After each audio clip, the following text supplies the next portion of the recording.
soleil, et ses pieds comme des colonnes de feu. Il tenait dans sa main un petit livre ouvert. Il posa son pied droit sur la mer et son pied gauche sur la terre. Et il cria d'une voix forte comme rugit un lion. Quand il cria, les 7 tonnerres firent entendre leur voix. Et quand les 7 tonnerres ils fait entendre leur voix, j'allais écrire. Et j'entendis du ciel une voix qui disait, celle-ci qu'on dit les 7 tonnerres et ne l'écrit pas. Et l'ange que je voyais debout sur la mer et sur la terre leva sa main droite vers le ciel et jura par celui qui vit au siècle des siècles, qui a créé le ciel et les choses qui y sont, la terre et les choses qui y sont, et la mer et les choses qui y sont, qu'il n'y aurait plus de temps. Mais qu'au jour de la voix du 7e ange, quand il sonnerait de la trompette, le mystère de Dieu s'accomplirait comme il l'a annoncé à ses serviteurs les prophètes. Veuillez vous asseoir. Que le Seigneur ajoute des bénédictions à la lecture de sa parole. Je voudrais commencer ce matin par bénir une fois de plus le Seigneur, parce qu'il a été avec nous dans la journée du mardi, dans la petite visite missionnaire que nous avions faite à Tonnerre Tabernacle à Lubanda. Le Seigneur nous avait assisté dans l'aller comme dans le retour. Et nous avons aussi trouvé que l'église de ce côté-là se porte bien. Nous avions tenu la réunion comme cela a été prévu. Et nous avons donné des instructions prévues sur la construction, comme ils vont construire un nouveau tabernacle. Et à la fin de la réunion, nous nous sommes entretenus avec le pasteur et les 2 conseils. Et au retour, malgré qu'un certain tronçon de la route était dans un mauvais état, mais le Seigneur nous a soutenus avec la bravoure de ceux qui nous avaient accompagnés. Nous étions bien retournés. Nous bénissons donc le Seigneur pour cela. Et nous vous remercions aussi pour vos prières. Et nous bénissons le Seigneur pour les cultes du mercredi et celui du vendredi. Et ce matin, nous allons essayer de terminer ces sujets que nous avons commencés il y a quelques semaines. Ces sujets que nous avions intitulés la nuée de 1963.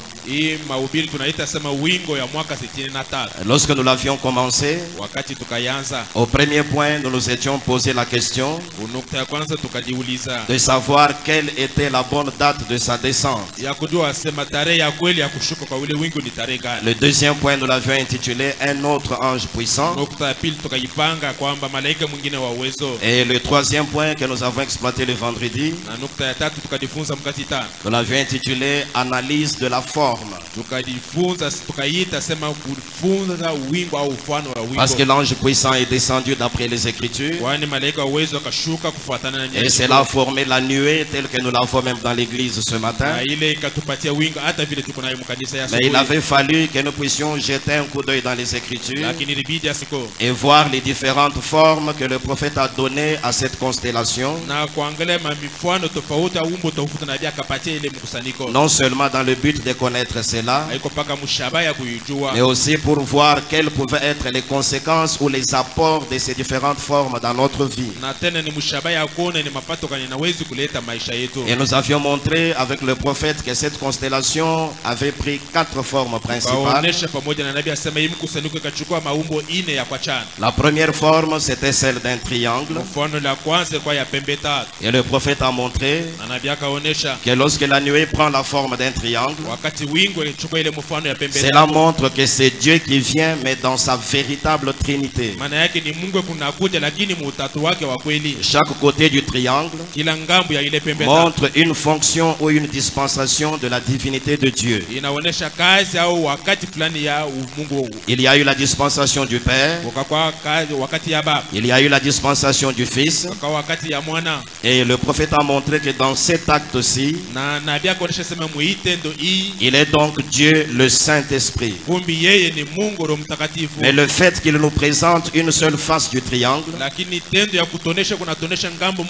n'exclut pas la présence des autres côtés, parce que les Écritures nous avaient rappelé que le triangle demeure inséparable. Ainsi donc c'est Dieu le Saint-Esprit qui revient pour habiter dans l'homme.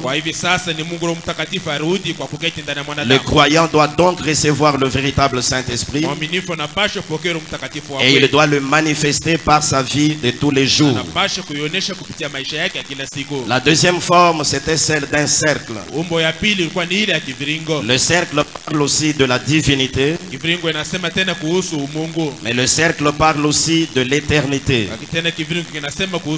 C'est donc le Dieu de l'éternité ou l'éternité elle-même qui vient vers le temps. Et par le remplissage du Saint-Esprit, nous sommes ramenés à cette éternité réelle et authentique, à la position véritable dans laquelle nous avions toujours été. Et donc nous devons recevoir le véritable Saint-Esprit pour être ramenés dans cette éternité authentique et réelle. Et par conséquent, les habitudes que nous devons avoir dans le monde doivent être celles qui avaient existé dans l'éternité. On ne doit pas voir dans la vie du croyant des choses de la perversion. La troisième forme, c'était celle de la pyramide. Et le prophète a montré que si cette constellation prend la forme de la pyramide, ce sont donc les 7 tonnerres qui viennent pour coiffer les 7 messages qui avaient été donnés dans les 7 âges de l'Église. Mais en rapport avec le croyant qui est dans l'Église, c'est le véritable amour de Dieu qui vient. C'est encore le véritable Saint-Esprit qui vient pour coiffer la pyramide des 7 vertus qui doivent être dans le croyant. La dernière forme à laquelle nous avions fait référence, le prophète avait montré que c'était la forme d'un V. Et lorsque la nuée de gloire descend, nous la tournons avec le prophète, nous trouvons qu'elle a pris la forme d'un V. Nous nous rappelons que la nuée met fin à la nuit des âges des églises. La nuée introduit un nouveau jour, un grand shalom qui vient sur le peuple de Dieu. De façon que nous ne sommes plus le peuple marchant dans les ténèbres, et nous sommes les enfants du jour, c'est-à-dire les enfants de la lumière. Et donc ce jour qui est introduit, comme la nuée prend la forme d'un V, ce n'est plus un jour J. Le jour J, c'est le jour du début de la bataille. Mais c'est un jour V, c'est-à-dire un jour de victoire. C'est pourquoi l'épouse qui reconnaît sa véritable position en ces temps de la fin, ceux qui reconnaissent qu'ils sont dans ce nouveau jour, ils n'ont plus de bataille à livrer, mais ils vivent dans un jour V, un jour de victoire. La bataille a eu lieu au cours des âges. Apocalypse 6, les 4 cavaliers qui étaient en confrontation avec Apocalypse 4, les 4 êtres vivants. Et selon la prophétie de Paul, le dernier ennemi qui devait être détruit devait être la mort. Or le cavalier qui est sorti chevauchant les chevaux de couleur pâle, lui-même portait le nom de la mort. Et pour le contrer, Dieu a envoyé la puissance du quatrième être vivant qui était au trône. Et ce quatrième être vivant avait la face d'un aigle qui vole. De façon claire, ce quatrième être vivant, c'est William Branham en tant que prophète. Ainsi donc, l'aigle a rencontré le cheval pâle. En ce temps de la fin, même la mort elle-même a perdu son pouvoir sur les véritables croyants. Ainsi donc, nous sommes dans les jours V, jours de victoire. C'est ce que nous avons essayé de montrer dans la profondeur le vendredi. Et nous avons montré deux aspects lorsque la constellation est descendue. Dans un sens, le prophète a montré que les 7 anges sont entrés majestueusement en lui. Et dans l'autre sens, il a montré que la puissance de Dieu l'avait enlevé et il avait été introduit dans la constellation des anges. Donc la constellation dans l'homme, l'homme dans la constellation. La divinité dans l'homme, l'homme dans la divinité. L'éternité dans l'homme, l'homme dans l'éternité. Les tonnerres dans l'homme, l'homme dans les tonnerres. La victoire dans l'homme, l'homme dans la victoire. Et lorsque cela avait frappé la montagne, voyez-vous, cela avait la forme d'une pyramide. Et quand cela avait frappé le bord de la montagne, il y a eu plusieurs petites pierres qui s'étaient détachées de la montagne. Et le prophète a montré que chaque petite pierre avait pris exactement la forme qu'avait la constellation. C'est quoi, la chose ne s'arrête pas seulement au prophète. Et même les plusieurs fils et filles de Dieu qui sont produits au niveau de l'église, et aussi devront avoir la même forme. Ils doivent être introduits dans la chose. Et la chose doit être introduite en eux. Et c'est cela que nous devons devenir. Et c'était le troisième point de ce petit sujet. Ce matin, nous voulons aller rapidement pour terminer un quatrième point. Et nous pensons arrêter l'étude de ce sujet par ce quatrième point. Ce point, nous l'intitulons Analyse du contenu.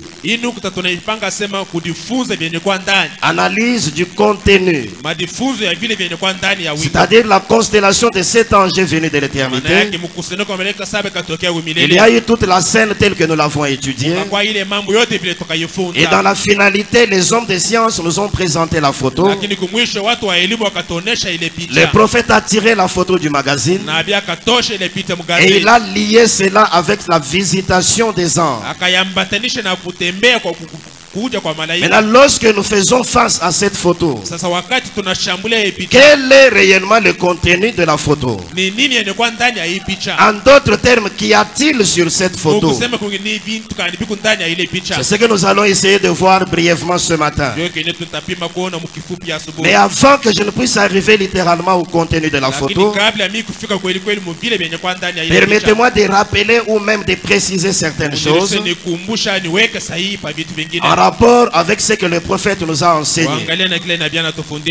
J'aimerais préciser ceci avec le prophète.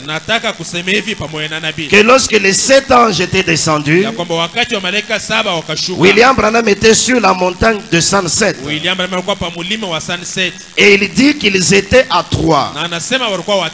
Lui, William Branham, le frère Sotman, et le frère Norman. Il dit nous étions 3 sur la montagne pour servir de témoignage, parce que le chiffre 3 parle aussi du témoignage. Mais il apporte une autre précision de taille que nous ne devons pas négliger. Bien sûr qu'ils étaient tous 3 sur la montagne, mais lorsque littéralement les 7 anges sont venus, ces 2 autres frères là n'étaient pas côte à côte avec lui. Ils étaient avec lui sur la même montagne bien sûr, mais comme ils étaient à la recherche du gibier, le prophète les avait envoyés dans d'autres directions.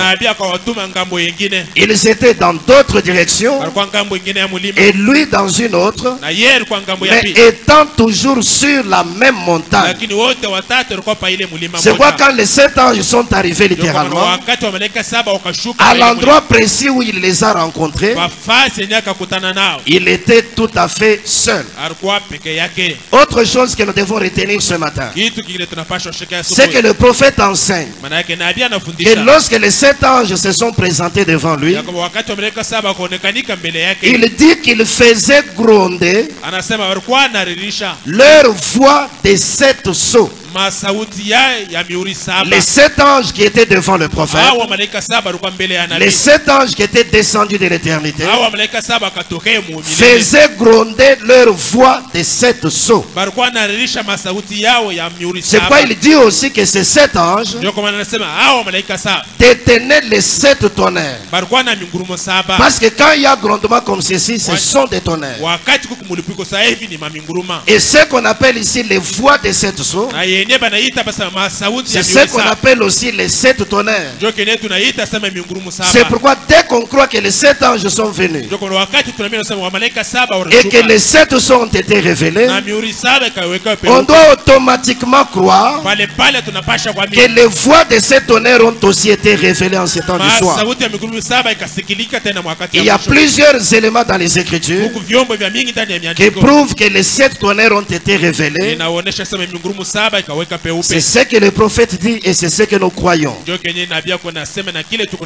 Lorsque les 7 anges sont venus, ils sont venus s'abattre sur le prophète à partir de l'endroit où il s'est tenu sur la montagne. Maintenant après il dit, de là un cercle de lumière a commencé à s'élever du sol pour aller dans les airs. C'est ce qui a formé la nuée que nous avons sur la photo. Et le prophète dit, la nuée est allée se tenir dans l'altitude à 48 km au-dessus du sol.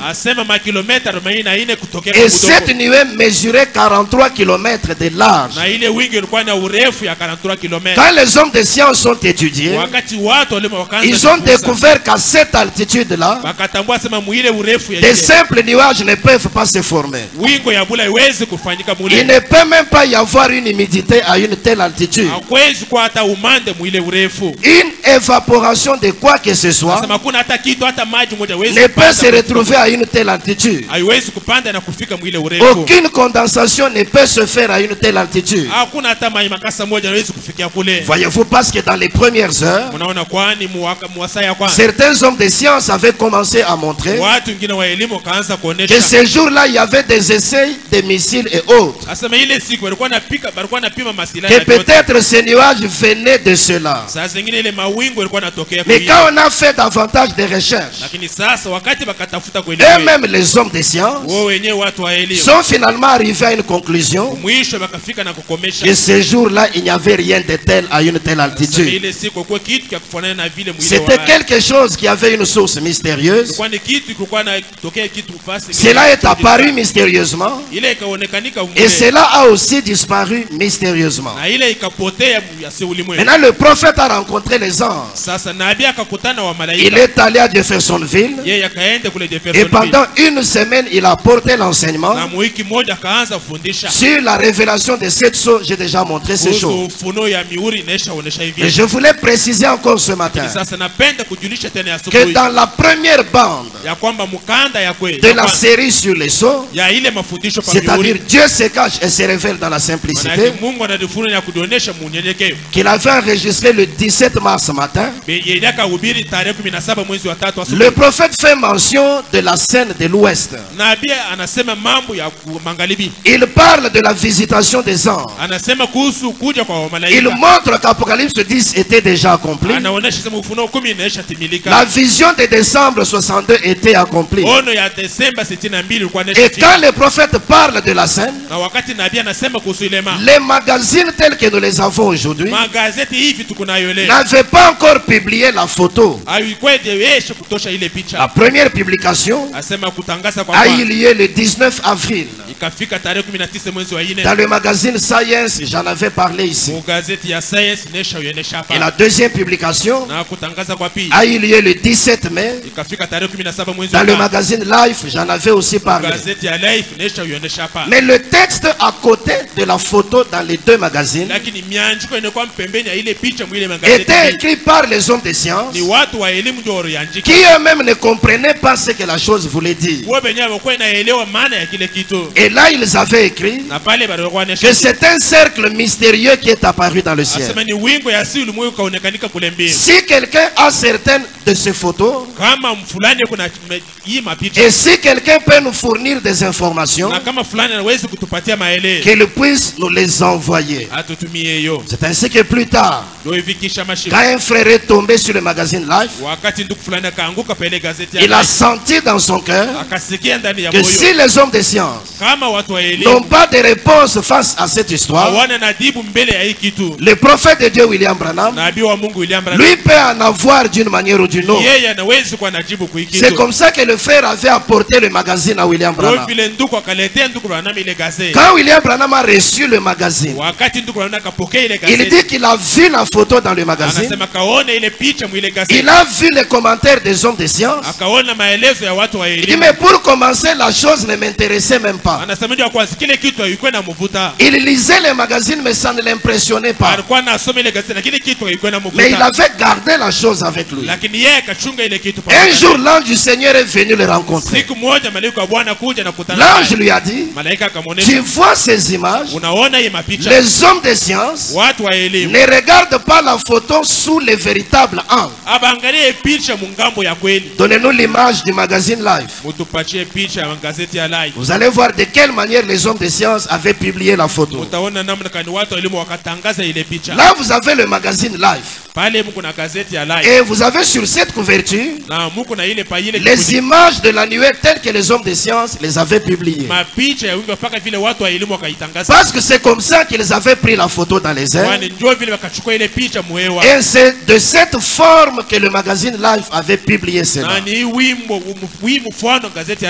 C'est donc le numéro du 17 mai. Et retenez cette forme dans votre esprit. Prenons le deuxième magazine, le magazine Science. Et aussi avait publié la photo dans leur numéro du 19 avril. Et c'est de cette manière que leurs appareils avaient pris la chose. Quand vous comparez cette forme dans le magazine Science, vous prenez celle placée dans le magazine Life, c'est pratiquement la même chose. C'est la même image, c'est la même position, et ils avaient gardé la chose sous cet angle. Maintenant,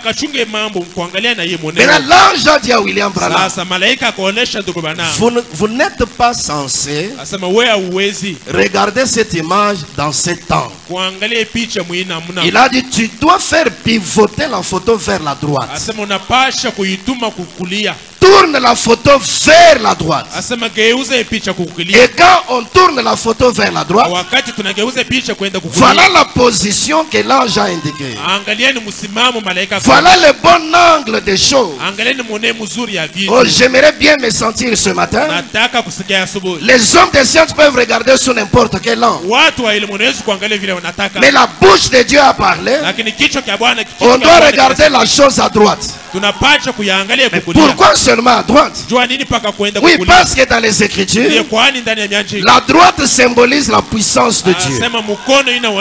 J'aimerais être comme un évangéliste ce matin, mon frère. Tout ce que Dieu permet d'arriver. Parce qu'il n'y a rien qui puisse arriver au hasard. Si quelque chose est arrivé, que tu l'aies compris ou non, que cela t'ait apporté du bien ou du mal, rien n'arrive au hasard. C'est le Seigneur qui permet toutes choses. Mais sois sûr de l'angle sous lequel tu regardes la chose. Ne regarde pas la chose selon sa juste présentation, mais regarde ça à droite. Regarde ça sous le bon angle. Regarde ça dans l'angle de la puissance de Dieu. Tu verras que c'est l'action de Dieu d'une manière ou d'une autre. C'est pourquoi on doit tout regarder à droite, mes frères. Même quand William Branham faisait ses réunions, voyez-vous, il disait toujours aux gens, ne regardez pas dans cette direction, mais regardez dans la direction droite. Il dit parce que c'est à droite que l'ange de l'alliance descend. Nous devons tout regarder à droite. Et si on regarde à droite, on verra le Seigneur en toutes choses. On ne verra même pas la haine des hommes. Non, c'est cet homme qui a fait ça. Non, monsieur, c'est le Seigneur qui a permis que cela arrive. Non, c'est parce que je n'ai pas telle capacité.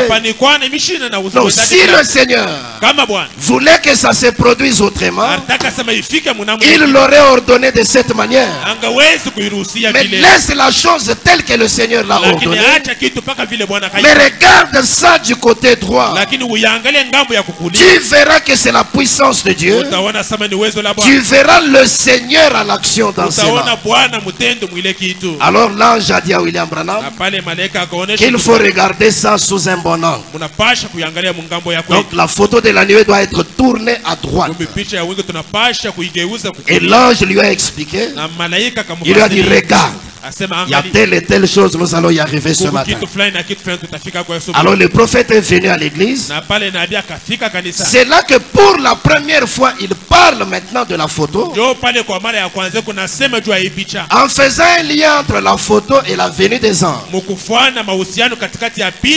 C'était à Tucson qu'il en a parlé pour la première fois. Et c'était le 1er juin 1963. Sur la bande qu'il avait intitulée Viens et suis-moi. Il a expliqué cela à l'église. Mais il leur a dit, n'allez pas donner ces explications aux hommes de science. Laissez-les dans leur ignorance. Ils sont en train de se poser des questions. Qu'en est-il de cette photo de la nuée? Que peut signifier ce cercle de lumière?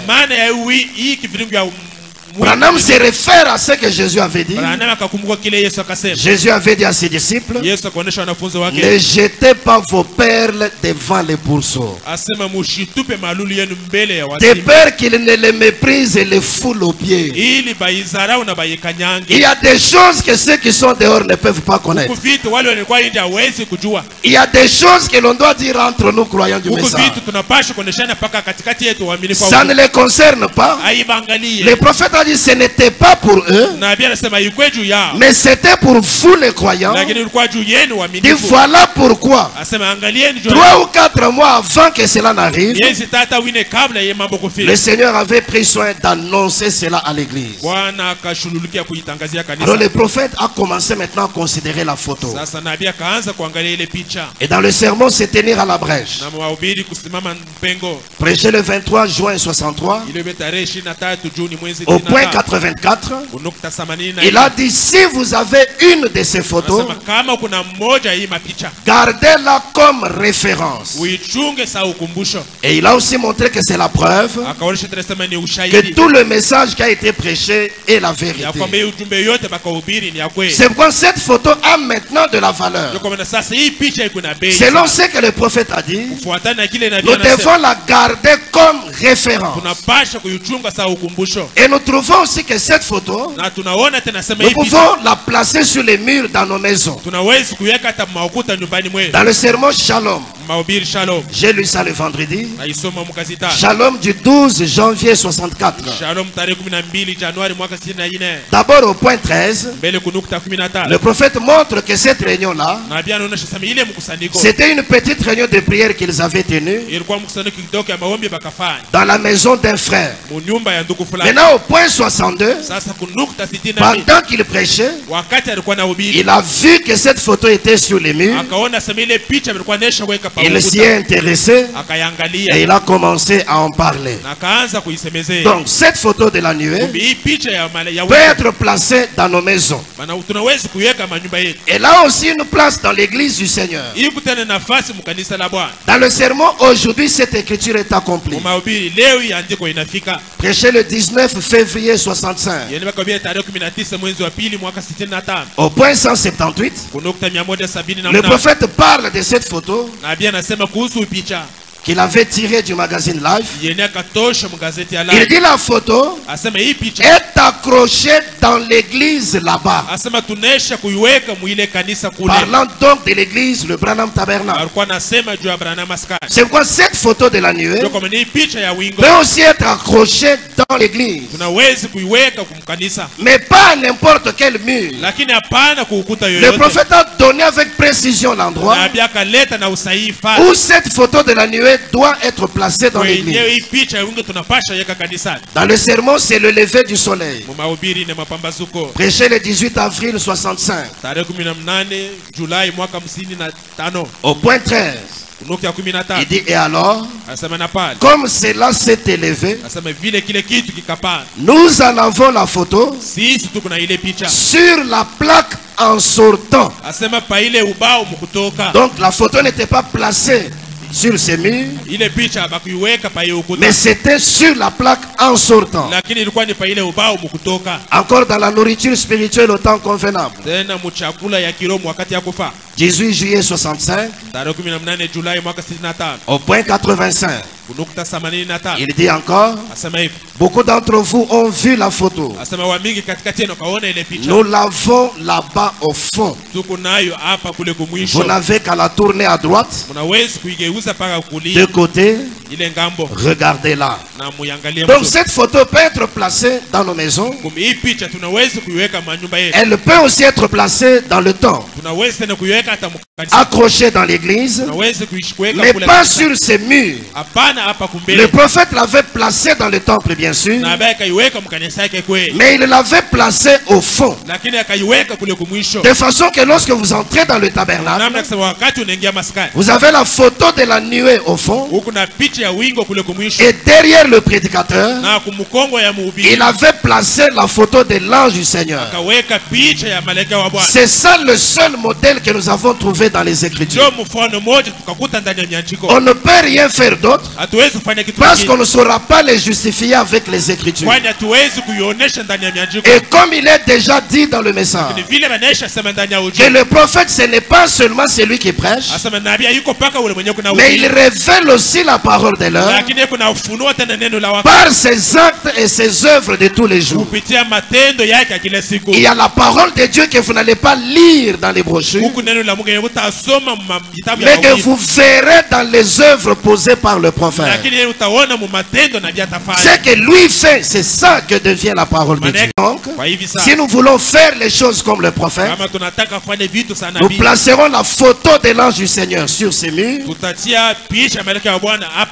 et la photo de la nuée sur le mur du fond. Et dans ma compréhension des Écritures, sur base de ce qui est dans la Bible et ce que le prophète a dit, je trouve que cette position a un triple sens. Parce que quand vous entrez dans l'église, vous avez la photo de la nuée au fond, et vous avez la photo de l'ange du Seigneur ici devant. Le premier sens que je trouve à cela, cela accomplit peut-être une certaine sécurité ou une certaine surveillance pour l'assemblée. Parce que dans le psaume 119, 139, depuis le premier verset, David parle de la sécurité que Dieu lui donne. Il parle aussi de la surveillance que l'œil de Dieu ou l'Éternel exerce sur lui. Mais regardez dans ce psaume-là 139, au verset 5, il dit: tu m'entoures par derrière et par devant, et tu mets ta main sur moi. La main de Dieu parle toujours de sa puissance. Mais il dit: tu m'entoures par derrière et par devant. Quand un véritable croyant marche, il est entouré par l'Éternel. Il est entouré par l'ange de Dieu. Il est donc entouré par derrière et par devant. Et la main de Dieu ou la puissance de Dieu est sur lui. Je vois quand les gens sont dans l'assemblée, tel que nous sommes ici ce matin, nous sommes dans la sécurité de Dieu. Et nous sommes sous la surveillance de l'ange. Nous sommes entourés par derrière et par devant. Et comme nous prêchons le message de l'heure, la puissance de Dieu est sur nous. Voyez-vous, cela devient très important. Autre chose que je vois, quand ces deux photos sont placées comme ça, cela fait que dans l'église du Seigneur, il y a à la fois le jugement et la miséricorde. Parce que dans la photo de la nuée, Branham dit: c'est le juge suprême. Il dit le juge de toute l'éternité, le juge des cieux et la terre entière. C'est le juge suprême qui est là. Quand vous venez dans l'église, vous faites d'abord face au juge. Il vous juge de vos péchés. Il vous donne la conscience de la culpabilité. Mais ce n'est pas la seule chose, mon ami. Dans la maison du Seigneur, il y a encore la miséricorde. Voilà pourquoi la photo de l'ange du Seigneur est placée à l'est du temple. Et quand vous êtes assis dans l'assemblée, vous êtes assis en regardant à l'est du temple. Branham dit: si je vous ai fait asseoir en regardant à l'est comme ça, c'est parce que dans le ciel, le trône de la miséricorde se trouve à l'est. C'est là que l'agneau est sur le trône du Père, faisant l'intercession sur base de notre confession.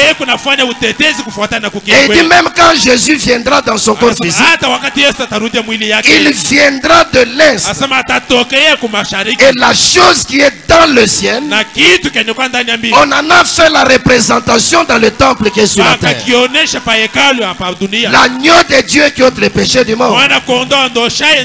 Quand c'est sur la terre, cela prend une autre forme. Là où cette lumière triangulaire était descendue dans le Jourdain sur un homme appelé Jésus,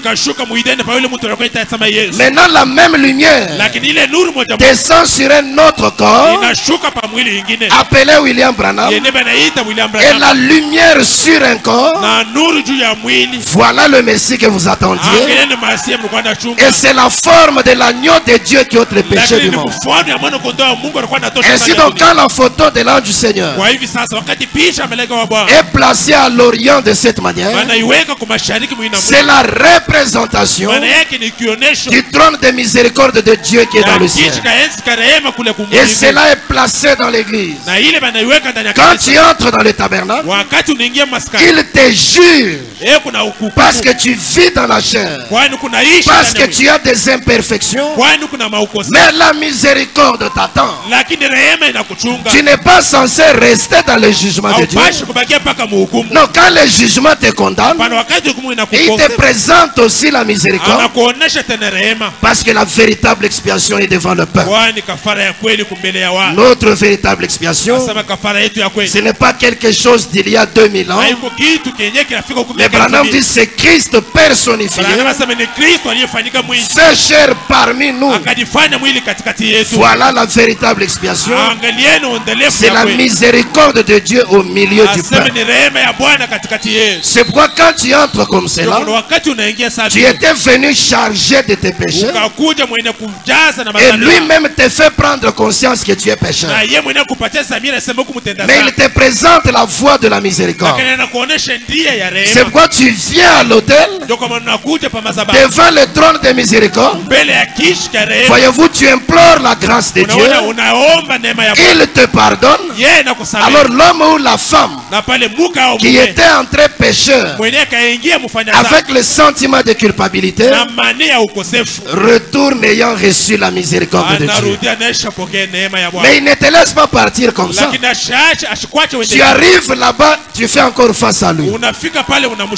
Le juge suprême. Voici, tu as été pardonné. Mais va et ne pêche plus, afin qu'il ne t'arrive quelque chose de pire. Parce que même si tu as été pardonné, il faudra que la vie qui va suivre là-bas fasse preuve de la sincérité. J'aime la profondeur des Écritures. Autre chose que je vois dans cela, c'est même la position que le prédicateur occupe. Le prédicateur tourne le dos à la photo de l'ange du Seigneur. Et il regarde la photo de la nuée. Oui, monsieur. Parce que la photo de l'ange du Seigneur, quand l'ange est la colonne de feu, c'est que nous sommes dans la partie de l'Exode qui est dans la nuit. Mais quand l'ange devient la nuée de gloire, c'est que la partie de l'Exode devient le jour.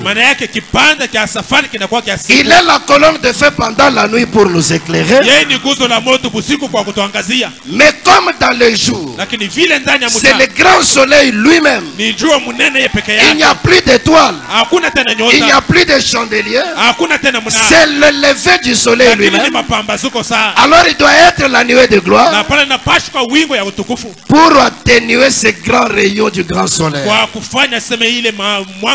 C'est que le prédicateur qui est là, il doit être un prédicateur dans le 3e exode. Il ne doit pas vous garder dans la nuit des anges de l'église. Non, mais il vous fait partir de la nuit au jour. Il vous enlève de la Odyssée qui a rétrogradé. Il vous enlève des anges de l'église que Dieu a vomi. Mais il doit vous amener dans ce nouveau jour, dans ce grand shalom qui est venu. C'est pourquoi nous sommes le peuple du 3e exode. Nous faisons face à la nuée de gloire. Les choses anciennes sont passées. Les âges sont passés. Un nouveau jour a été introduit. C'est pourquoi cela est devant nous. C'est pourquoi dans notre église, nous avons choisi de faire comme le prophète. Nous plaçons toujours la photo de l'ange du Seigneur ici. Et la photo de la nuée là-bas. C'est comme ça que le prophète avait placé les choses. Revenons maintenant au contenu de la photo de la nuée. Les anges sont venus du ciel. La constellation est venue depuis l'éternité. L'homme de Dieu a été introduit dans la pyramide. Les anges se sont introduits majestueusement. Le cercle de lumière s'est élevé depuis cet endroit-là. Il est resté suspendu à cette altitude. Nous avons la photo avec nous ce matin. Et l'ange nous a dit qu'il faut tourner à droite. Mais même quand nous la tournons à droite, qu'y a-t-il sur cette photo? Commençons la lecture. Dans le sermon, c'est le lever du soleil. Prêché le 18 avril 65. Point 307, il dit ceci. Regardez ce que nous avons vu en ces jours. La puissance vivifiante nous est venue pour ouvrir les 7 sceaux. C'est quoi ça? L'intelligence d'un homme? Non. La puissance vivifiante de Dieu. Voyez, la puissance vivifiante de Dieu avait prédit que cela arriverait. Voyez, la puissance vivifiante de Dieu a forcé le monde à en attester la vérité. L'ange du Seigneur, dont je vous ai dit qu'il était là, dans une colonne de feu, la puissance vivifiante a permis que le monde en atteste la vérité. Et ça, il ne savait pas ce que c'était. Nous, nous le savions. Nous n'avons qu'à regarder de ce côté-ci. Et c'est notre Seigneur là-haut. Vous voyez? Donc le monde scientifique n'a pas su ce que c'était. Mais nous, Dieu nous a permis de le savoir. Quand nous regardons ça de ce côté-ci, c'est-à-dire du côté droit, c'est notre Seigneur là-haut. Parce que d'abord le cercle de lumière, la nuée était suspendue à une certaine altitude. C'est pourquoi il dit c'est là-haut. Mais il dit c'est notre Seigneur là-haut. Voici. Il ne dit pas c'est le Seigneur là-haut. Mais il dit c'est notre Seigneur là-haut.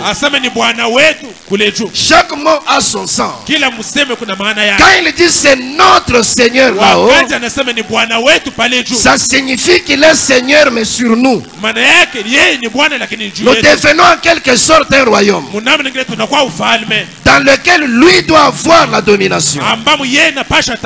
Nous sommes un peuple bien sûr, mais il doit être Seigneur sur nous.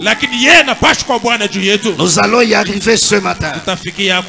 Mais pour commencer, c'est que dans cette photo, c'est notre Seigneur là-haut. Prenons le sermon honteux de lui. Ce matin, que personne ne soit honteux de lui. Prêchez le 11 juillet 65. Point 35, il dit ceci. Vous avez vu cette photo l'autre jour. Comment en tournant cette photo de côté, la photo même de ces 7 anges s'élevant, faites-la pivoter vers la droite. Vous voyez le visage du Seigneur Jésus regardant de nouveau en bas vers la terre. Faites-la pivoter vers la droite. Vous voyez le visage du Seigneur Jésus regardant de nouveau en bas vers la terre. Souvenez-vous, lorsque j'ai prêché les 7 âges de l'église, je ne comprenais pas pourquoi Jésus se tenait là avec une blanche sur la tête. Blanche sur la tête. Il était un jeune homme. J'ai ramené cela dans la Bible. Et il était dit, il vint vers l'ancien des jours, dont les cheveux étaient blancs comme la laine. Jésus n'avait que 33 ans et demi lors de sa crucifixion. Dans la première citation, c'est notre Seigneur là-haut. Dans la deuxième citation, vous voyez le visage du Seigneur Jésus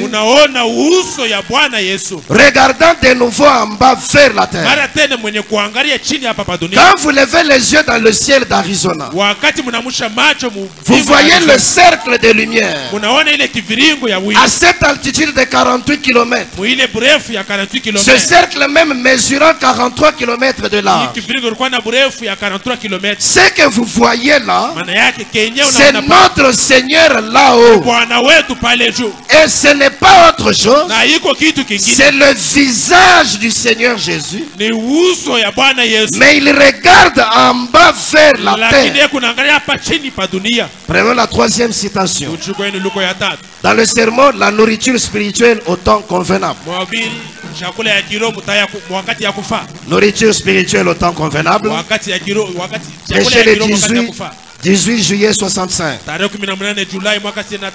Point 85 jusqu'à 87. Il dit ceci. Un jour, je l'ai tourné à droite. J'ai regardé. Et là, s'est trouvé Jésus-Christ. Un portrait aussi parfait que Hoffman en a jamais produit. Un jour, je l'ai tourné à droite. J'ai regardé.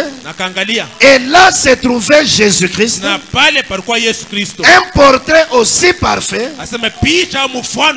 que Hoffman en a jamais produit. Il était là portant une perruque blanche, regardant en bas vers la terre, montrant qu'il est l'autorité suprême. Le ciel le déclare, la Bible le déclare, le message le déclare, tous la même chose. L'autorité suprême, portant la perruque blanche. On voit sa barbe noire en dessous. C'est mieux d'écouter littéralement ce que le prophète dit. On voit sa barbe noire en dessous. Beaucoup d'entre vous ont vu la photo. Nous l'avons là-bas au fond. Vous n'avez qu'à la tourner à droite. De côté. Regardez là. Le voilà. Aussi parfait qu'une photographie qu'on aurait prise de lui. Il ne la regarde pas de l'angle qu'il faut. Il faut la regarder du bon angle. Et seul le Seigneur Dieu peut révéler quel est le bon angle. Tournez-la à droite et regardez-la. Le voilà aussi parfait que si on l'avait pris en photo là-haut. La toute première fois que je l'ai vu, il ressemblait au portrait de Hoffman que je n'avais encore jamais vu. C'est dans le tabernacle de Billy Sunday, des années plus tard, que j'ai vu. Depuis, j'ai eu une de ces photos-là dans ma maison. Et puis ici dans les airs, comme quoi le Dieu même que j'avais vu en vision près d'ici, alors que je n'étais qu'un jeune garçon près d'ici, à l'endroit où se trouve maintenant l'école, c'est à ça qu'il ressemblait. Et ici dans les cieux, 33 ans plus tard, ceux-ci déclarent que c'est la vérité. C'est bien à ça qu'il ressemble. Non pas quelque chose de mystique ou la conception personnelle de quelqu'un. Cette autre lecture a été longue, mais elle est claire et précise. Le prophète nous ramène à une vision qu'il avait eue. Allez prendre l'histoire de ma vie, de 5 à 9. C'est là qu'il donne les détails de cette première vision. Il était encore un jeune homme. Et son père était gravement malade. C'est comme ça qu'il était allé dans un champ. Et là il priait réclamant la guérison de son père. Étant encore un jeune homme, à un certain moment, il dit qu'il a vu Jésus suspendu là. Et ce Jésus-là, paraissait un homme simple, très doux. Mais il paraissait avoir un grand pouvoir. À tel point qu'une seule parole prononcée par lui ébranlerait ou bouleverserait le monde entier. Alors lui pensait que c'était une vision. Alors il a commencé à se mordre la langue. Il a senti la douleur. Alors il s'est dit, c'est pas une vision, ça doit être une réalité. Il a claqué les doigts. Jésus ne regardait que dans cette direction là. Il a fait il regardait dans la même direction. Maintenant il dit, j'ai dit Jésus. Quand il a dit Jésus, c'est là qu'il s'est retourné pour le regarder. En ce moment là, William Branham n'avait pas encore rencontré le portrait d'Hoffman. Mais il a vu Jésus dans cette expérience là. Il était suspendu là-haut et il l'a regardé. Maintenant des années plus tard, il est allé dans une certaine église, un tabernacle du pasteur Billy Sunday. C'est là qu'il a trouvé le portrait d'Hoffman accroché au mur. Quand il a regardé, il s'est rappelé maintenant l'expérience. Il a dit, ce qui est sur ce portrait ressemble à ce que j'avais vu. À cela qu'il a compris que de tous les peintres qui ont essayé de représenter Jésus, Hoffman s'est approché de la vérité. C'est là qu'il dit, depuis ce moment-là, j'ai toujours eu une de ces photos dans ma maison. Et dans l'ensemble des Écritures, il montre qu'il avait ça dans sa maison, il avait ça dans son bureau, il mettait cela aussi sur ses imprimés.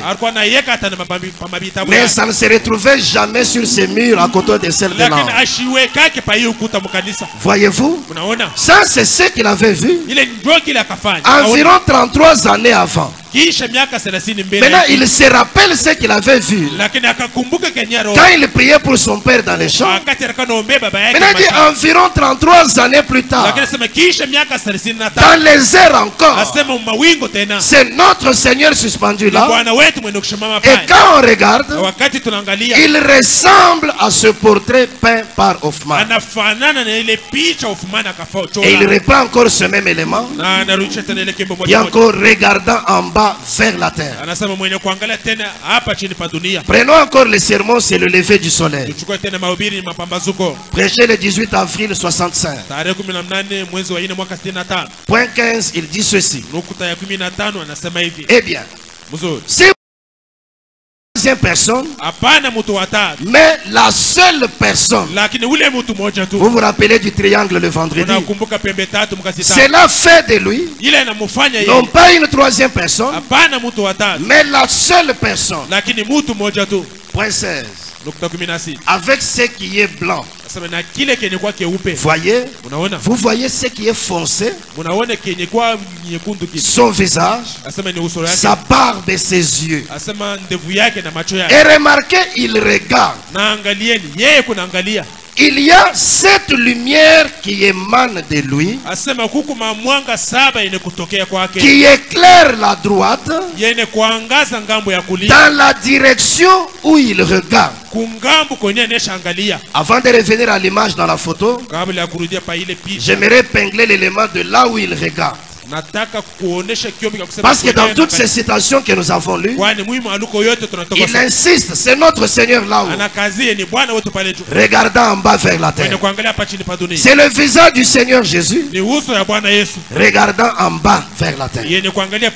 Maintenant ici il ajoute, il y a une lumière qui émane de lui. Parce que quand vous regardez sur la photo, de ce côté-ci il y a vraiment une lumière. Et il dit une lumière qui émane de lui,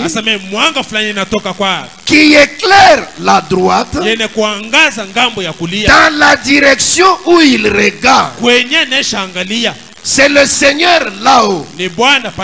Il regarde en bas vers la terre. Mais il regarde dans quelle direction? Il regarde dans la direction droite. Et il y a une lumière qui émane de lui, qui éclaire ce côté droit où il regarde. Et sur la croix, c'est là qu'il a regardé à droite, où il a pardonné aux pécheurs. Gloire au Seigneur. À la lumière de sa résurrection, nous avançons toujours en son nom. Voici, c'est notre Seigneur là-haut. Il regarde en bas vers la terre. Il regarde à droite. Et il y a une lumière qui émane de lui. Cette lumière, c'est la lumière de sa résurrection. Et cette lumière éclaire la droite, la direction où il regarde. Branham prend ça, il nous amène à la croix. À la croix, Jésus suspendu à la croix, il a aussi regardé à droite, parce que le voleur qui avait été pardonné, le pécheur qui avait été pardonné, était à droite. À la croix suspendue, il a regardé à droite, du côté où il y avait le pécheur repentant, et ce pécheur-là a été pardonné. Suspendu dans les airs, il regarde en bas vers la terre, il regarde à droite, et il y a même une lumière qui éclaire ce côté-là. Il regarde à droite. Mais maintenant, quand il regardait à droite dans la nuée, qu'est-ce qui était à droite? À droite, il y avait William Branham. Dans le sermon, les œuvres sont la foi exprimée. Prêché le 26 novembre 65. Point 255. Et il a dit, il porte une perruque. Regardez dans le livre. Avant que ça arrive, c'est ce que j'ai dit. Et en ce jour-là, quand c'est arrivé, c'est monté. Alors, si vous avez le magazine Look ou le magazine Life, tournez la photo de côté. Tournez-la de côté. Le voici. Parfaitement. Le portrait du Christ de Hoffman. Il regarde en bas, précisément vers l'endroit où je me trouvais. Il regarde en bas, précisément vers l'endroit où je me trouvais. Personne ne peut nier ça. C'est là dans le magazine. Combien l'ont déjà vu? Bien sûr, vous l'avez vu. Il est là, les regards tournés dans cette direction. La preuve que la révélation était juste. Voici maintenant la scène. Nous sommes à Jérusalem. Au sortir de la ville, une croix est plantée sur une montagne. Un homme d'environ 33 ans est suspendu là. Il s'appelle Jésus, le prophète de Nazareth. Il est crucifié entre deux brigands, l'un à gauche, l'autre à sa droite. Maintenant, lui suspendu à la croix, il y a débat entre les brigands. Il se tourne à droite vers le pécheur qui devait avoir la miséricorde. Quand il se tourne vers lui, et la miséricorde est allée vers ce pécheur. Maintenant, plus de 1900 ans plus tard, Apocalypse 10 s'accomplit. Il est suspendu là-haut. Exactement le même portrait. Notre Seigneur, son visage là-haut. Maintenant, il y a un homme sur la terre. Et il regarde en bas sur la terre. Il regarde du côté droit, là où William Branham se trouvait, et Dieu permet qu'il y ait une lumière émanant de lui pour éclairer ce côté droit. Il prend ça, il lit avec ce qui se passe au calvaire. Cela a un sens, mes amis.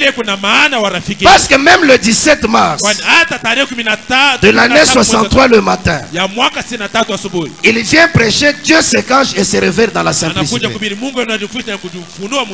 Il consacrait le nouveau bâtiment du Branham Tabernacle. Et un administrateur était allé trouver un crucifix taillé exactement à partir d'un arbre qu'on appelle l'olivier. Maintenant, Branham dit, je vais consacrer le tabernacle. Je vais aussi consacrer ce crucifix. Il dit l'arbre qu'on a utilisé pour tailler ce crucifix, l'olivier, c'est l'inspiration de Dieu. C'est exactement l'arbre sous lequel Jésus avait prié avant la crucifixion. Le crucifix, c'est une croix avec l'image du Christ là. C'est ça la chose qu'on doit placer dans l'église. Branham n'a jamais indiqué qu'on place une simple croix. Donc quand il parle de croix, il met ça dans le groupe des reliques sans vie. Mais dans l'église, on doit placer le crucifix. Et on ne doit même pas placer deux crucifix. On doit placer un seul crucifix. Et Branham indique la position. Il dit alors, le crucifix doit être placé suspendu à gauche du prédicateur. Il dit de façon que l'image du Christ qui est sur la croix regarde à droite par-dessus l'autel, du côté où il y avait les pécheurs qui reçurent la miséricorde. Et dans Dieu, c'est quand il se révèle dans la simplicité. Exactement au point 62, 61, 62. Il dit ce pécheur là c'est moi. Voyez-vous, il se place dans cette position là de façon que c'est lui qui est suspendu. Regarde exactement à droite que c'est lui qui est suspendu dans l'air. Regarde exactement William Branham. William Branham se place dans la position de celui qui reçoit la miséricorde de Dieu. C'est pourquoi, mes frères et sœurs, la lumière émanant de lui a éclairé le côté droit. Et ce côté droit est occupé par William Branham. C'est là que la miséricorde est versée. C'est là que le pardon de Dieu est versé. Si tu veux marcher dans la lumière, si tu veux trouver grâce, si tu veux être pardonné, sois là où la miséricorde est versée. C'est dans cette position droite, là où ce vieil homme chauve se trouve. Il n'y a pas un autre endroit, mes frères. Il n'y a rien d'autre, mes amis. C'est ce que Dieu a voulu montrer en suspendant cette image comme cela et en regardant à droite là où William Branham était. Et le prophète dit, c'est à la lumière de sa résurrection que nous marchons, mais en son nom. On ne peut pas marcher ailleurs. C'est dans cette lumière que nous devons marcher. La lumière a éclairé un côté, et dans ce côté-là, un homme remarquable, c'est William Branham. C'est lui qui reçoit cette miséricorde, et nous venons la puiser au travers de lui. C'est dans cette lumière-là que nous sommes censés marcher, mais pas dans un autre nom. Il dit en son nom, dans le nom du Seigneur Jésus-Christ. Revenons maintenant. C'est notre Seigneur, le visage de Jésus-Christ. suspendu là-haut. Et c'est comme si on l'avait pris en photo. Il ressemble au portrait peint par Hoffman. Voyez-vous ses yeux? Voyez-vous sa barbe noire? Voyez-vous ses yeux? Le visage complet du Seigneur, avec tous les éléments de la face. Vous avez une barbe noire qui est là. Vous avez ses yeux visibles dans la photo. Donc le visage du Seigneur, c'est ce que le prophète a donné comme description. C'est ça la vérité que nous devons intérioriser. Le problème, c'est celui-ci. Quand beaucoup de gens ont pris ces explications du prophète et qu'ils devaient faire face à cette photo de la nuée, il y en a qui ont alors pensé que l'image qui est sur la photo de la nuée, ils ont pensé que c'est le corps glorifié du Seigneur qui devait venir pour achever la seconde venue du Seigneur. Mais quand nous regardons dans les Écritures s'opposent à cette pensée. Il y a des milliers de citations et des milliers d'arguments. Je vais en donner quelques-unes et donner quelques citations. Pour commencer, ce qui est présenté dans la photo de la nuée, c'est le visage du Seigneur. C'est la tête, le prophète va en parler plus tard.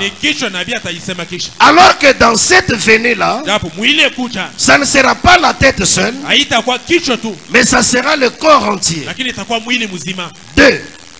Quand la constellation des anges est venue, les 7 anges sont venus de l'ouest. Et pourtant dans cette venue-là, Branham dit qu'il viendra de l'est. 3. La venue de cet ange, c'est la venue du message proprement dit de William Branham. Selon les propres paroles de l'ange, le message devait précéder, c'est-à-dire venir avant. Le message devait précéder et préparer cette venue-là. Et aussi la venue des anges, c'est la venue de 7 tonnerres qui ont pour rôle de rassembler l'épouse et de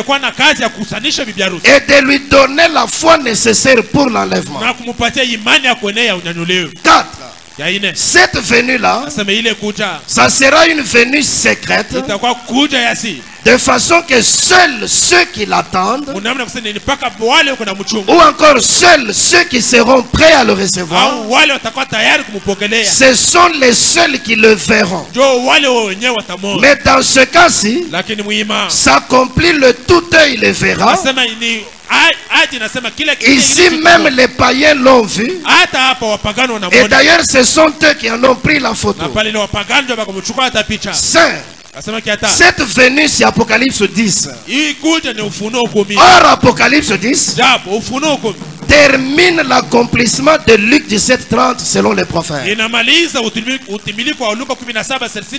Luc 17:30, c'est la répétition de Genèse 18. Dans Genèse 18, il n'y a pas eu seulement le discernement des pensées chez Abraham, mais à la fin de son travail sur la terre, Elohim dans la chair a révélé à Abraham le secret de sa descente. Cacherai-je à Abraham ce que je vais faire? La manifestation du Fils de l'homme ne s'achève pas avec le discernement des pensées. Ça s'achève avec la révélation du mystère selon William Branham. C'est pourquoi depuis toutes ces années, il n'y avait que la guérison divine et le discernement des pensées. Il a fallu qu'Apocalypse 10 s'accomplisse. Quand Apocalypse 10 s'accomplit, Branham dit c'est ce qui accomplit exactement Luc 17:30. Et quand Luc 17:30 s'accomplit, c'est le Fils de l'homme qui se manifeste avant la venue du Fils promis. Il n'y a donc pas de confusion par rapport à cela. Autre chose, voyez-vous, cette venue-là, la venue physique, qui mettra fin à la seconde venue du Seigneur, ça sera son corps glorifié. Mais ici, ce n'est pas le cas. Dans le sermon honteux de lui, 11 juillet 65, point 36 à 38. Quand le prophète a commencé à s'intéresser à la photo, il a téléphoné à son ami qui était un théologien, le docteur Jack Moore. Alors il dit ceci suivant: j'ai téléphoné à frère Jack Moore qui est un théologien. Il a dit: oh frère Branham, c'est Jésus dans son état glorifié, a-t-il dit. Après sa mort, son ensevelissement et sa résurrection, il est devenu comme cela. Branham dit: ça a l'air bon pour un théologien, mais ça ne semblait pas bon. Ce n'est pas convaincant. Donc, si on appelle ça son état glorifié, ça peut être bon pour un théologien, mais ce n'est pas convaincant. Je suis allé là et j'ai commencé par les premiers âges de l'église. C'est alors là que le Saint-Esprit a révélé cela. Vous avez cela juste dans vos âges de l'église. Je crois que les livres vont sortir très prochainement. Et il y aura tous les détails. Et il était montré que Jésus était le juge. Autrefois, les gens portaient une perruque blanche. Ils mettaient une perruque et la portaient en tant que juge. En Angleterre, ils le font toujours quand vous avez l'autorité suprême. En tournant la photo de ce côté, on le voit là avec ses cheveux noirs. Vous pouvez voir cela à côté de sa barbe. Et il porte une perruque blanche. Il est la dernière autorité. Il est l'autorité suprême. Même Dieu l'a dit lui-même: celui-ci est mon fils bien-aimé, écoutez-le. Le voici avec ses anges. Le message, lequel était l'ouverture de ces 7 sceaux qui ont révélé la sémence du serpent et toutes ces choses-là. Et on voit que c'est de cela même qu'il se couvrait. C'est son autorité suprême. Il est suprême et il a une perruque. Oui, il est couvert. La Bible dit qu'il a changé son apparence, ou qu'il s'est changé lui-même. Anmorphé. Ce mot vient des mots grecs. Anmorphé, qui désigne un acteur jouant plusieurs rôles. Aujourd'hui, il est une chose, et dans l'acte suivant, il est autre chose. Il était Dieu le Père dans un acte, Dieu le Fils dans un autre acte, et il est Dieu le Saint-Esprit dans cet acte-ci. Voyez, le voici. Sa parole est toujours suprême. Nous vivons dans les derniers jours. C'est là où les gens ont eu vraiment de la confusion. Il dit: c'est notre Seigneur. Il pointe le visage, il pointe les yeux, les cheveux noirs, la barbe noire. Il pointe tout ça, mais il vous précise que c'est Dieu le Saint-Esprit dans cet acte-ci. Ce n'est pas le Seigneur dans son état glorifié. Ce n'est pas cette forme-là qui devait venir pour achever la venue du Seigneur. Dans cet acte-ci, malgré tous les éléments décrits, il vous précise qu'il est Dieu le Saint-Esprit.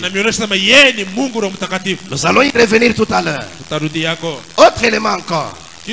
Quand vous voyez la venue de cet ange, c'est la venue du message en tant que cri de commandement. Et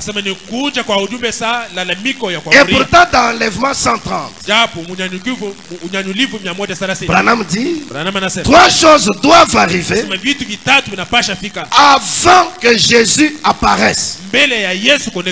Un cri de commandement, une voix, une trompette. Prenons les cris de commandement. Jésus fait ces 3 choses pendant qu'il descend.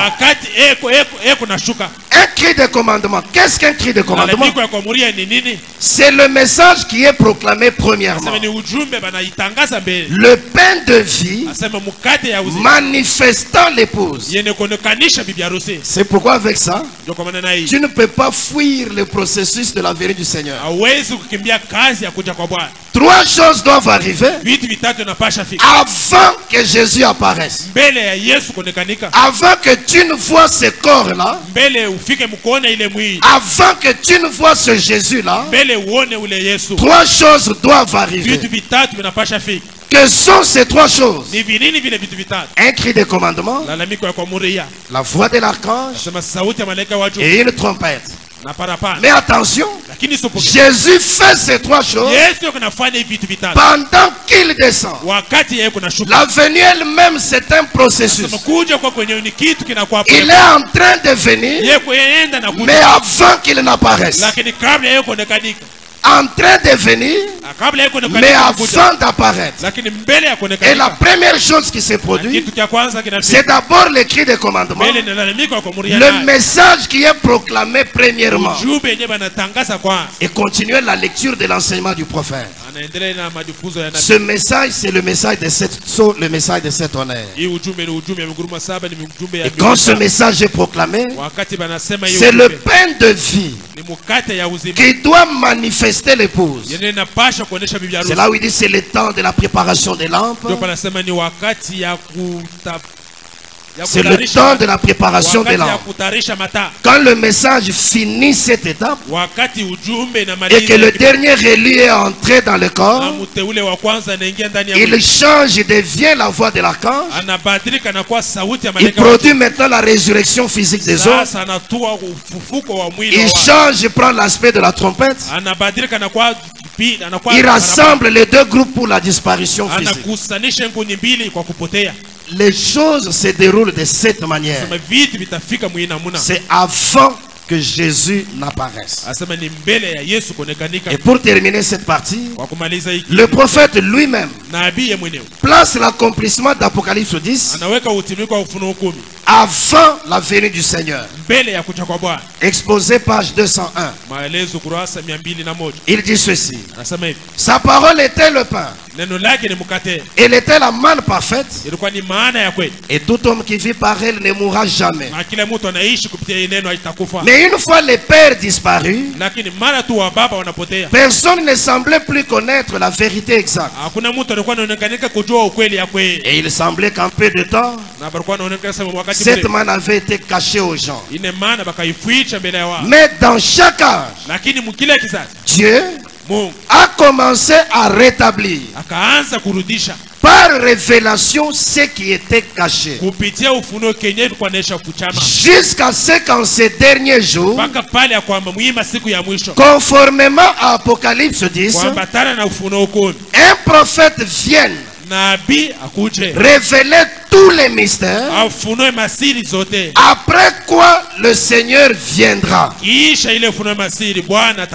faut d'abord qu'Apocalypse 10 s'accomplisse, que les 7 anges viennent, que le tonnerre soit révélé, que le son soit révélé, que le message soit proclamé premièrement.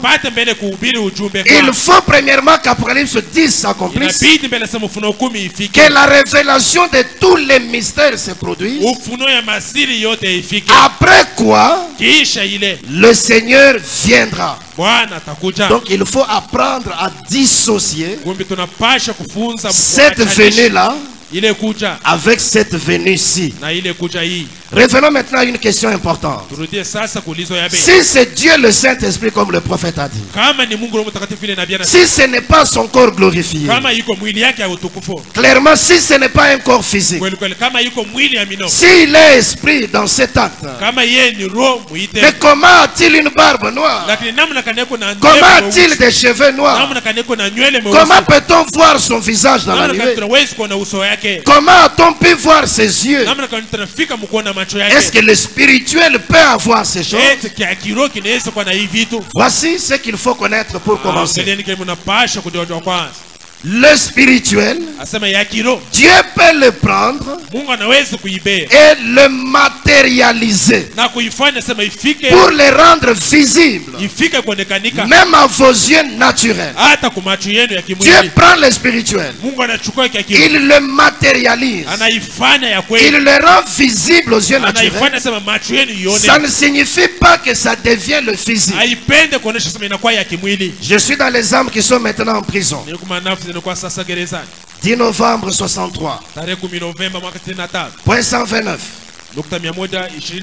Qu'en est-il de vous, Église, qui est ici et qui m'avait entendu dire il y a 6 ou 8 mois, c'est ainsi dit le Seigneur, je m'en vais à Tucson en Arizona. Il y aura une explosion et 7 anges apparaîtront. Vous en souvenez-vous? L'assemblée dit Amen. Dieu le rendit si réel que le magazine Look en prit des photographies. Le spirituel vu d'avance, le spirituel vu d'avance a été matérialisé exactement de la même façon. Les 7 anges qui ont apporté l'accomplissement de toutes les Écritures. Il fait face à la chose qui est arrivée.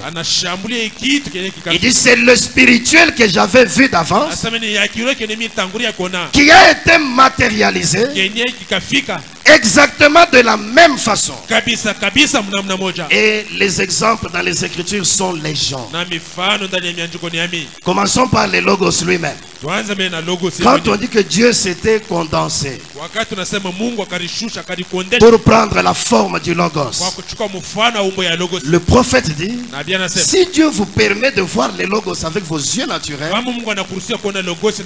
vous allez le voir exactement avec l'apparence d'un homme. Il dit il a une bouche, il a les yeux, il a une ouïe, il marche. C'est la forme d'un homme. Cela peut être matérialisé. Tu peux voir cela avec les yeux naturels, mais c'est toujours le spirituel mais qui a été matérialisé. Même dans Juge chapitre 6, depuis le 11e verset jusqu'au 24e, Gédéon a rencontré l'ange de l'Éternel. Il a vu c'était un homme. Il marchait devant lui. Il lui a parlé toute la description comme un homme, mais c'était toujours l'ange de l'Éternel. Dans Josué chapitre 5, depuis le 13e verset, Josué aussi l'a rencontré à l'entrée de Canaan. Il a vu un homme à côté de lui avec une épée en dehors du fourreau. Quand il a vu cette épée, il a dit, qui es-tu? Es-tu de notre côté ou bien tu es du côté de nos ennemis? Cet homme-là qui était l'ange de l'Éternel, il lui dit, je suis le chef de l'armée de l'Éternel. C'était un homme avec toute l'apparence humaine, mais c'était le spirituel. Même dans Juge chapitre 13, il est apparu aux parents de Samson. Il leur a parlé, on lui a apporté une offrande. Même dans Exode 33, Moïse a voulu le voir. Il est passé près de lui sur le rocher. Moïse a vu son dos et il a dit c'était le dos d'un homme.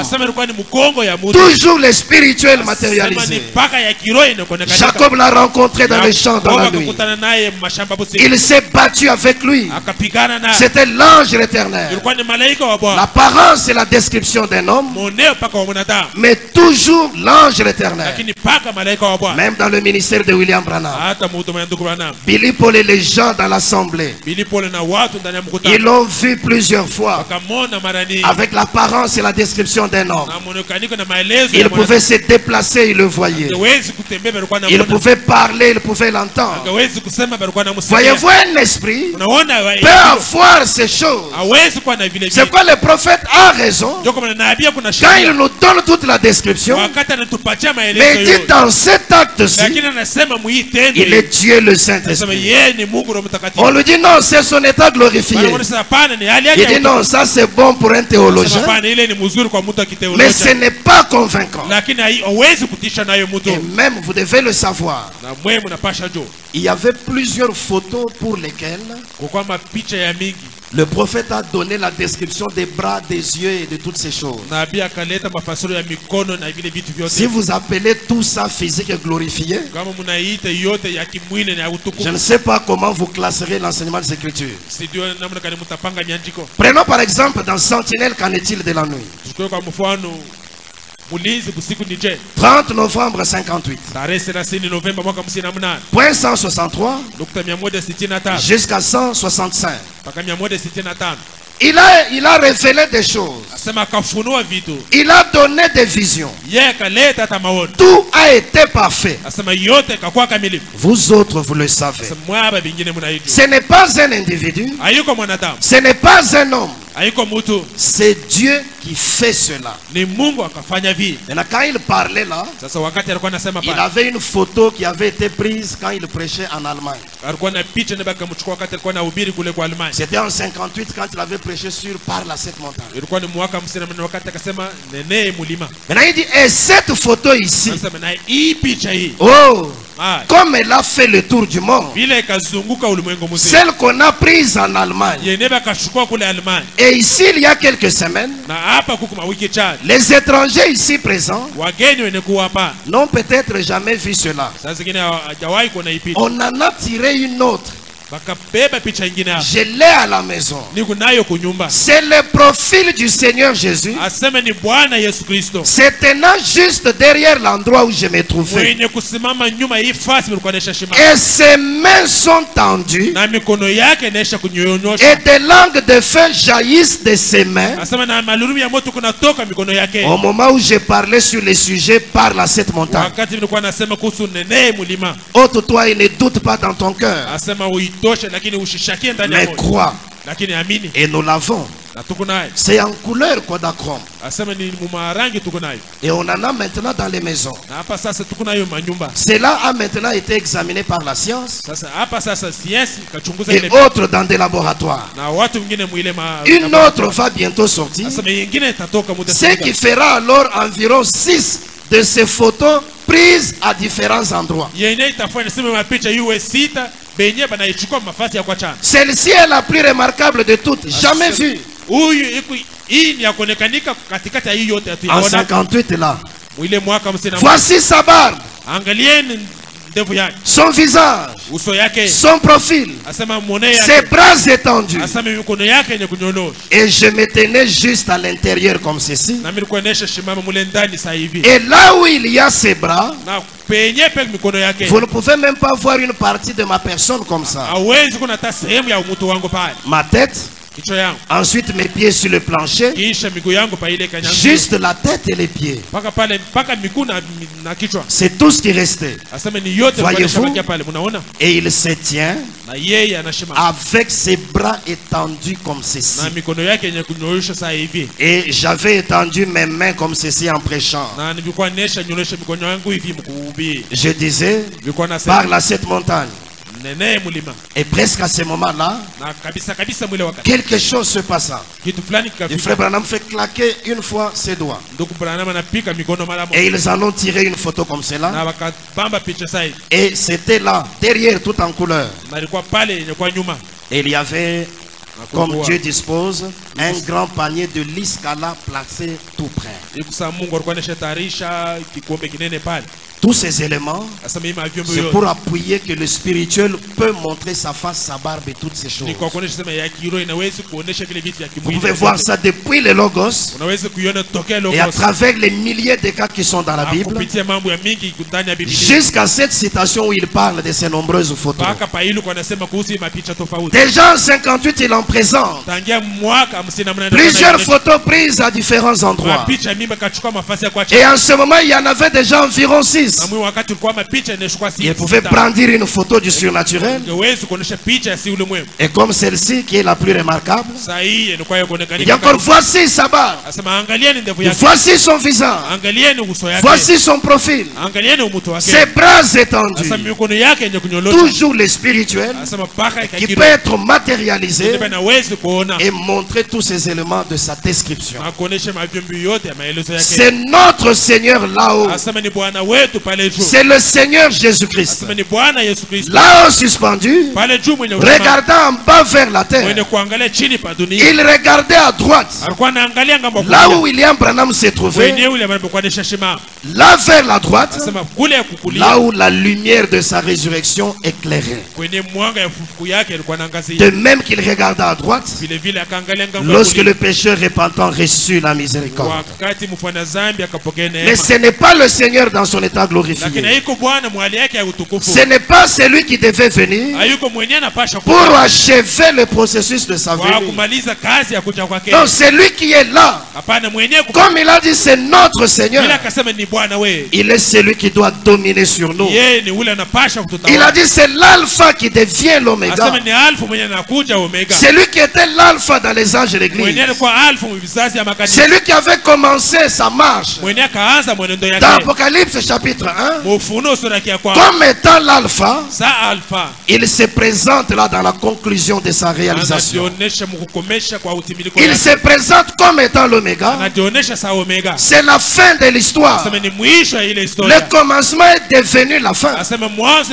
On est allé du premier au dernier, de Aleph jusqu'à Tav. On est allé de A jusqu'à Z. C'est le juge suprême, le juge des cieux et de la terre tout entier. Et comme les anciens juges anglais portaient une perruque blanche, les anges ont formé autour de lui cette perruque blanche. Et quand ce juge vient majestueusement dans la chair, il est non seulement le juge pour le monde, mais là derrière il y a une miséricorde pour l'épouse. C'est pourquoi il apporte les jugements sur la terre, mais le peuple reçoit encore la grâce de la miséricorde. Comment pouvez-vous expliquer, mes frères? William Branham, c'est un prédicateur. Avant même que la chose ne se produise, il y a des enfants qui doivent connaître le jugement, qui doivent passer par la chaise électrique. Mais on fait appel à lui pour mettre fin à la chose.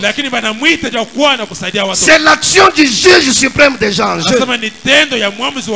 Et même le jour où il a prêché mariage et divorce, l'un des frères qui était là dit qu'il portait une perruque blanche, oui, pour représenter cette autorité suprême. pour représenter les juges suprêmes. C'est pourquoi il condamne, il présente les jugements, il condamne ceux qui s'étaient mal mariés, il condamne la théologie mal interprétée, il rétablit la vérité de la parole, mais à la fin, il dit je te ferai miséricorde. Allez en paix, vivez, mais enseignant vos enfants n'est pas faire de même. Oui, mes frères et sœurs, il est l'autorité suprême. Au-dessus de lui, personne d'autre. C'est pourquoi en tant que parole en ces temps de la fin, il doit être l'autorité suprême sur chacun de nous. L'autorité suprême sur nos églises. L'autorité suprême sur nos vies. L'autorité suprême sur nos affaires. L'autorité suprême sur nos familles. La parole est le dernier mot, mes frères. Ce que quelqu'un d'autre pense, ou ce que quelqu'un d'autre peut dire, doit venir en dessous de cette autorité suprême. C'est notre Seigneur là-haut. Nous devenons un royaume et lui doit dominer sur notre vie. C'est notre Seigneur là-haut. Et ici dans le filtre d'un homme qui réfléchit, 22 août 65, au point 34, il dit ceci. Il était là, portant toujours cette perruque de l'autorité suprême. Il est la tête de l'église. Il est la tête du corps. C'est ici que le mariage se produit. C'est ici que l'union invisible se produit. C'est lui qui est venu. Il est la tête de l'église. Quand une femme vient se marier comme celle-ci, elle est voilée parce qu'elle n'a pas de tête. Elle va vers son mari qui est sa tête. Chère église du Seigneur, voici ta tête qui est venue dans la nuée.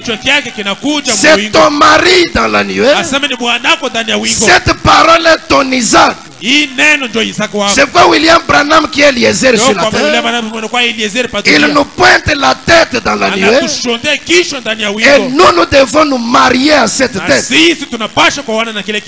Cette nuée est notre tête. Le mariage doit se produire. Une véritable union invisible, elle ne peut se produire que par une véritable nouvelle naissance. Parce qu'il doit entrer aussi en vous. Et il devient votre Seigneur. Il devient votre chef. Il doit dominer sur votre corps. Même si le corps vous pousse à des pulsions charnelles. Mais comme lui est la tête et que vous êtes en union avec lui, son pouvoir sera suprême. C'est pourquoi c'est aussi la puissance vivifiante. Branham dit cette puissance doit aussi venir en vous. Elle doit vous vivifier, prendre votre corps mortel, l'assujettir à la parole de Dieu. Le corps n'est plus souverain. Non, il est dominé par la tête qui est l'époux. Tu n'es plus censé faire ce que le corps te dit. Non, le corps peut dicter des choses. Mais qu'est-ce que la tête dit? Le raisonnement c'est dans la tête. Qu'est-ce que le chef a dit? Qu'est-ce que l'autorité suprême a dit? C'est là que nous devons en venir. C'est à ça que cette nuée est destinée, mon frère. On peut enseigner, monter et descendre. Mais dans la finalité, il doit être ton Seigneur. C'est ta tête, il doit dominer sur toi. Tu dois devenir comme une épouse. Et cette parole doit devenir ton mari. Est-ce que tu y es assujetti à la parole? Dans le sermon, le témoignage. 28 novembre 63. Point 34, il dit ceci. Et aussi, Il a été annoncé que ça arriverait ainsi. 6 mois avant que cela arrive. 6 mois. Et c'était là. Les hommes de science font des recherches là-dessus aujourd'hui. Là même à Tucson et à divers endroits. Ils n'arrivent pas à comprendre ce qui s'est passé là-haut. Ainsi donc, si vous prenez le magazine et que vous regardez, vous pouvez même voir les formes de leurs ailes apparaître encore là pendant qu'ils montaient les 7 anges. Et nous savons que ces choses sont vraies. Mes amis, oh, si jamais il y a eu un temps où l'église devrait être profondément sincère, ça devrait être maintenant même. C'est le moment de la plus profonde sincérité. Toi-même, tu es conscient dans ton cœur. Est-ce que c'est réellement ton Seigneur? Est-ce qu'il est réellement une tête pour toi? Est-ce que tu es réellement entré dans cette union invisible? Parce qu'il faut qu'il entre en toi pour que tu prennes aussi la forme pyramidale. Voyez-vous, il n'y a pas moyen d'en être autrement. Maintenant c'est le moment où nous devons être profondément sincères. Est-ce que dans ton cœur tu es en ordre avec Dieu?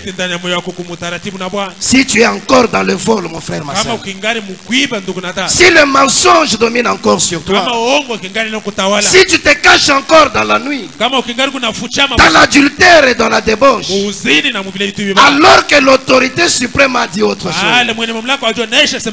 mon frère, ma soeur, même dans les affaires que tu fais, tu connais qu'il y a des choses que tu as acquis par fraude. Même les biens que tu as dans la maison, tu sais que quelques-uns parmi ces biens n'ont pas été acquis droitement. Tu peux tromper devant les gens, mais le moment est arrivé où l'église devrait être profondément sincère. Alors qu'il te juge dans ton cœur, mais la miséricorde est encore versée. Si tu peux t'incliner dans la profondeur de la sincérité et reconnaître que ton cœur n'est pas en ordre avec Dieu, comment peux-tu prétendre être en ordre avec Dieu, mais incapable de garder une bonne relation pendant longtemps avec tel frère ou telle soeur? Non, mes frères et sœurs. Comment peut-on dire qu'on est dans ce royaume? Lui a amené la paix, il a amené l'unité des frères. Mais comment toi tu n'es pas en harmonie avec ton frère, avec ta soeur? Sois profondément sincère. Que le Seigneur vous bénisse ce matin. Pendant que nous nous inclinons, on peut nous donner un chant de méditation. Il était censé être notre Seigneur. Mais si c'est autre chose qui domine sur notre vie, Seigneur, je veux renoncer à tout. Seigneur, je veux t'ouvrir mon cœur. Viens, toi, cette pierre de fête. Viens coiffer la pyramide de ma vie. Viens prendre ta place de gouverneur dans ma vie. Viens, sois l'époux de ma vie. Oh, je ne veux plus me diriger par moi-même. Je ne veux plus me conduire moi-même, Seigneur. Viens, sois cette tête qui va désormais me conduire. Viens purifier mon corps. Viens purifier mon âme. Viens purifier mon esprit. Et remplis-moi de cette lumière de sa résurrection. Garde-moi sur ce droit chemin, pour que lorsque le temps arrivera et que le Seigneur apparaîtra, alors que je réponde aussi à l'appel. Nous chantons et puis nous parlons au Seigneur, mais dans une profonde sincérité.